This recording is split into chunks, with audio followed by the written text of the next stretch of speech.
The routine of the training. In order to be effective, fitness training must be well assimilated and personalized.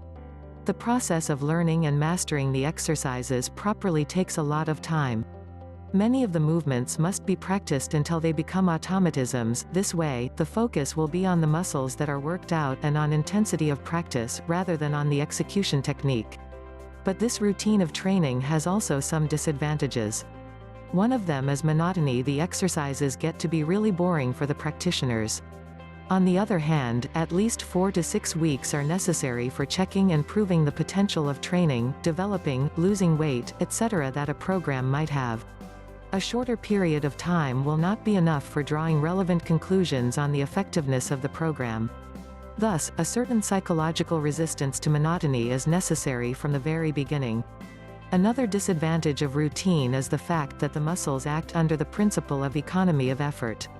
This means that, soon after starting the program, they do not react to the stimulus with the same effectiveness as in the beginning. A state of limitation intervenes when, in spite of the same efforts, the sportsman will not progress anymore. Stagnation of good results might be very frustrating for the sportsman, who could finally abandon training completely.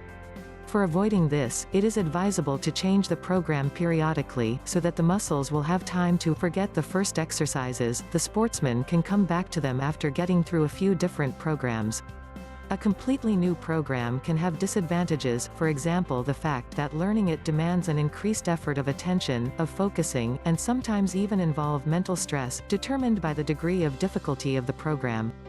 However, some practitioners can see a positive aspect in this, considering the new program as a challenge, which will refresh them psychologically. On the other hand, a too frequent change of programs can be as ineffective as maintaining them for too long. Changing the program before benefiting of all its potential of progress is like giving up antibiotics treatment after you have the impression that the symptoms disappeared. It is important for the sportsman to observe carefully his own reactions from one training to the next. This way he will be able to choose the best moment for taking up new routine. It is very easy to consider some temporary states of indisposition, irritability or tiredness as limitation or overtraining and to abandon, in consequence, a program which would still have a lot to offer. This is another case in which the experience accumulated by the practitioner in months or years of training will help him take the right decision and change the program when it is best for the body. If the sportsman makes the right choice, he will feel progress even in the first sessions of training and he will not need a long period of adaptation. In time, the sportsman can develop a conditioned reflex, meaning that the body will ask regularly, at certain intervals, for a change in the routine of the training. This way, new solutions can be anticipated for getting over the critical phases of stagnation.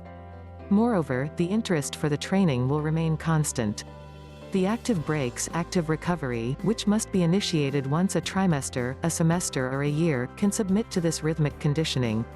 They intrinsically belong to the training and their importance must not be underestimated.